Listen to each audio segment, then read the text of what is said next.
प्रशासनिक रवैये से आहत श्री पंचदश नाम जूना अखाड़ा के महंत व मेला संत समिति के अध्यक्ष सत्यागिरी महाराज ने जीवित भू समाधि लेने का किया ऐलान। गुरुवार को गंगा तट पर दो पक्षों के बीच हुए विवाद को लेकर एक पक्षीय कार्यवाही किए जाने से आहत हैं महंत सत्यागिरी महाराज। जिंदा भू समाधि लेने के लिए महंत सत्यागिरी महाराज ने कराया भूमि पूजन। सत्यागिरी महाराज द्वारा जिंदा भू समाधि लिए जाने के ऐलान के बाद प्रशासन में मचा हड़कंप। देर रात एसडीएम सुभाष चंद्र प्रजापति, तहसीलदार सदर श्रद्धा पांडे, नायब तहसीलदार सनी कनौजिया, कानून को सुनील जूना अखाड़े में पहुंचे अधिकारियों ने तत्काल डॉक्टरों की टीम बुलाकर महंत सत्यागिरी महाराज का कराया चेकअप और अपना अमरण अनशन खत्म कर निर्णय टालने का किया अनुरोध। महंत सत्यागिरी महाराज ने उनकी तहरीर पर मुकदमा लिखने व सोशल मीडिया पर टिप्पणी करने वालों के खिलाफ कार्यवाही की मांग पर अड़े।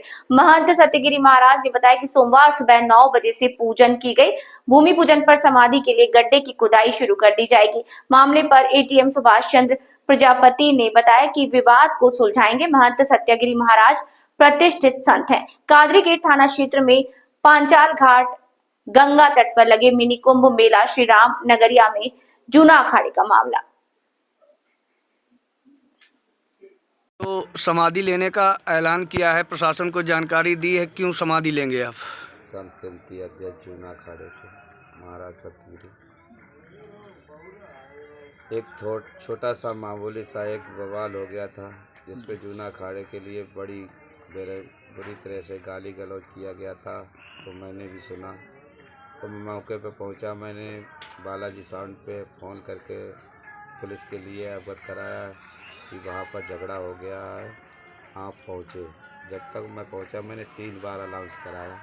मैं दरोगा जी से बात कर रहा था, इसी बीच पीछे से अंकित ने सागरपुरी कोई लड़का पीछे से आया, उसने डंडा सागरपुरी के मार दिया। तो मैंने उससे डंडा छीन लिया था। मैं दरोगा जी से बात कर रहा था, लेकिन इसको इतना तूल पकड़ा दिया।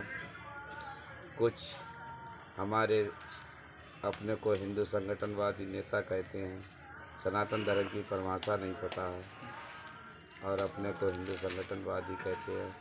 उन्होंने सोशल मीडिया के माध्यम से हमारे अखाड़े के लिए, हमारे संतों के लिए अभद्र टिप्पणियाँ की हैं। महंत ईश्वरदास ने हमारे खटले को वैश्या बताया है। ईश्वरदास के बारे में सभी लोग जानते ही होंगे, मैं क्या जानूँ ये आज तक क्या है क्या नहीं है। ये हमारे कभी मेले में नहीं आए थे। कुछ राजनीतिक लोगों ने इनको 2 साल से पिछली बार से इनको मेले में इनके बैनर उन्नर लगवाना चालू कर दिए हैं। मैं पूछ रहा हूँ, ये जूना अखाड़ा है या वैश्या प्रवृत्ति का है? यहाँ कम से कम प्रतिदिन 250-300 पुलिसकर्मी हमारे यहाँ भोजन करते हैं और इतने ही शाम को करते हैं। आखिर पुलिस वाले भी जानते होंगे, प्रशासन भी जानता होगा यहाँ क्या होता है क्या नहीं होता है। इतना मैं खर्च करता हूँ, ये इतनी अवहेलना नहीं कर पाएंगे, अपनी कल्पना नहीं कर पाते होंगे। इसीलिए मैंने हमारे जो ये सब सुना, उसके बाद जिलाधिकारी महोदय ने पक्षपात करके जाति बिरादरी को बांट करके अपने बिरादरी को लेके ईश्वर के दास के साथ हमारे ऊपर जो मुकदमा पंजीकृत कराया है हमारे अन्य खेलों के साथ, और हमारी एप्लीकेशन सबसे पहले की दी गई थी, लेकिन अभी तक उन्होंने मुकदमा पंजीकृत नहीं किया। इसलिए इस मेला में हमारे गुरुजी ने लांटन टांग के यहाँ इस मेले को आगे बढ़ाया है। तो हमारा भी दायित्व बन रहा है कि हम भी इस मेले में अपने प्राण की आहुति से योगदान करेंगे। इसलिए आज 3 बजे भूमि पूजन होगा समाधि का और कल 3 बजे मैं जिंदा समाधि। महाराज जी, आपको लग रहा है कि ये जानी समझी साजिश लग रही है कुछ जो आपके ऊपर? समझी ईश्वरदास महाराज करा रहे हैं। उन्होंने जिस तरीक़ा से फिर अपनी बाइट के माध्यम से जारी किया है कि यहाँ वैश्या प्रवृत्ति का हो रहा है, यहाँ अखाड़ा उखाड़ा कुछ नहीं है। तो प्रशासनिक जानता होगा, यहाँ जो पुलिस में आए कर्मचारी ड्यूटी कर रहे हैं वो लोग जानते होंगे कि यहाँ क्या होता है क्या नहीं होता है। कहीं पुलिस वालों को भोजन की व्यवस्था नहीं है।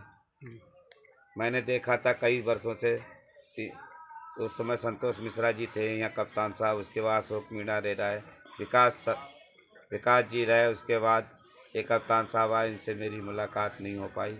सभी कप्तान मेरे अखाड़े से परिचित हैं जी जी। और संजय सिंह डीएम साहब भी परिचित हैं, मानवेंद्र सिंह डीएम साहब भी परिचित हैं, मोनिका रानी डीएम साहब रहीं वो भी इस अखाड़े से परिचित है। इससे पहले बीके सिंह थे, वो भी मेरे अखाड़े से परिचित थे, बड़ा सम्मान करते थे इस अखाड़े का। लेकिन जब से ये डीएम साहब आए हैं, इनने बिरादरी का पक्षपात कर रखा है और ईश्वरदास को बढ़ावा दिया है जिलाधिकारी महोदय ने, और हमारे खिलाफ मुकदमा लिखवा दिया।